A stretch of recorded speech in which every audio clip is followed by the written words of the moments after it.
estava falando muito dos pacientes, digamos assim, que usam, né, amálgama. E os profissionais que lidam com isso? Os dentistas, os técnicos, tem algum efeito eles trabalharem com amálgama? Tem pesquisas que identificam, por exemplo, o aumento de concentração de mercúrio nesses profissionais, né? Não tem como. Inclusive, tem uma pesquisa, a gente estava até comentando, que eles fazem um controle, pegam um aparelhinho, aliás, coisa que no nosso país também não se tem, né? Esse tipo de aparelho para a gente estar medindo, por exemplo, os consultórios. Quem faz isso, né? Quem está fazendo esse controle dos consultórios odontológicos? E aí eles verificam o quê? Eles fazem uma pesquisa muito interessante eles pegam algumas cadeiras em que fazem... E é num boneco, tem tudo um controle, né? Eles fazem amálgama em umas 5 ou 6 cadeiras e algumas eles fazem um outro tipo de procedimento e mede ali a quantidade de mercúrio naquele ambiente. E aí eles mostram o quê? Que onde tem a restauração de amálgama, tem mercúrio no ar. Então, veja, está exposto. E não só o profissional, né, Neida? Por exemplo, o próprio profissional em formação que está fazendo aquilo ali, ele também está exposto. É isso que algumas pesquisas também mostram, que aumenta o nível do graduando em odontologia, né? À medida que ele começa a utilizar aquilo no seu está fazendo ali o teste, né, ainda, enquanto estudante, né? Enquanto ele está ali fazendo o dente do paciente ali na graduação, já se aumenta a quantidade de mercúrio naquele profissional. E, assim, aumenta, né, a quantidade de mercúrio nesse profissional.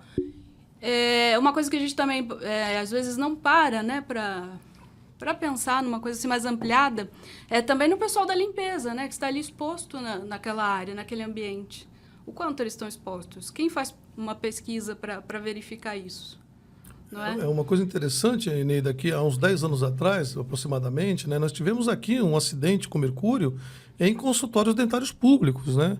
Nós tivemos cerca de 14 profissionais, dentistas, que eles compraram um amalgamador que vazou, né? Vazou, e expuseram, e essas dentistas foram expostas a níveis elevados de mercúrio, né? Então teve esse movimento das dentistas, né? Naquele momento a gente não tinha como ajudá-las mais fortemente. Eu nem sei como é que terminou o caso delas, mas algumas a gente sabe que foi afastada do serviço, foi fazer outra função, né? Mas elas foram expostas ao mercúrio, né? E de lá para cá a gente não sabe, por exemplo, se o Serviço Público de Santos faz a dosagem de mercúrio nesses profissionais ou faz a medição nos consultórios para ver se tem uma exposição mais avantajada, né? Você tem uma ideia da preocupação quanto a isso?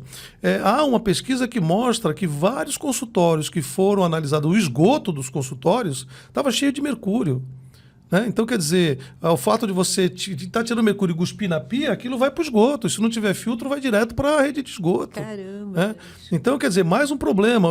Vários locais no Brasil, os dentistas não têm para onde mandar o resíduo de amálgama. Né? Para você ter uma ideia, né, do risco que é isso, o dentista ele hoje só pode trabalhar em cápsula, ele não pode trabalhar mais com mercúrio a granel, vinha vidrinho cheio de mercúrio, os metais tudo separado. Então, hoje vem tudo numa cápsula, né? Então o dentista vai, ele abre aquela cápsula, dá uma mexida, bota no amalgamador, ele mexe, depois ele abre, aí tira um pouquinho e coloca no dente. Aí sempre sobra um pouco. Aquela sobra vira resíduo perigoso. E o que a pessoa está levando na boca não é o mesmo metal? Como é que uma coisa é resíduo perigoso e na boca é só amálgama? É o mesmo resíduo que a pessoa está pondo na boca da pessoa. O que está se transformando em resíduo é o mesmo amálgama que está entrando na boca da pessoa. E eles não fazem essa relação direta. É complicadíssimo isso, né?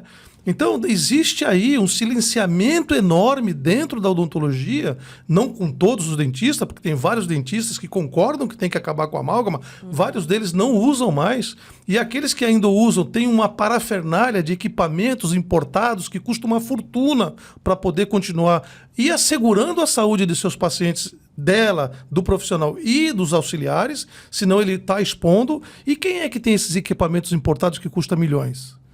Né? Então, quer dizer, e outra coisa, para finalizar aqui a minha fala nesse sentido, Eneida. O mercúrio, ele é um reconhecido interferente hormonal, ele é um disruptor endócrino, ele causa problema no sistema hormonal, né? E se for mulher, pior, porque o sistema hormonal da mulher é mais complexo do que o homem, ele é mais elaborado do que o do homem, né? Então, e aí você tem uma quantidade de mercúrio, muitas vezes do próprio amálgama, muitas vezes no próprio consultório, muitas vezes por uma simples escovação, acima do limite que é tido como seguro, mas nem esse limite que é tido como seguro é seguro. Porque, para você ter uma ideia, os nossos hormônios, ele opera em partes por trilhões.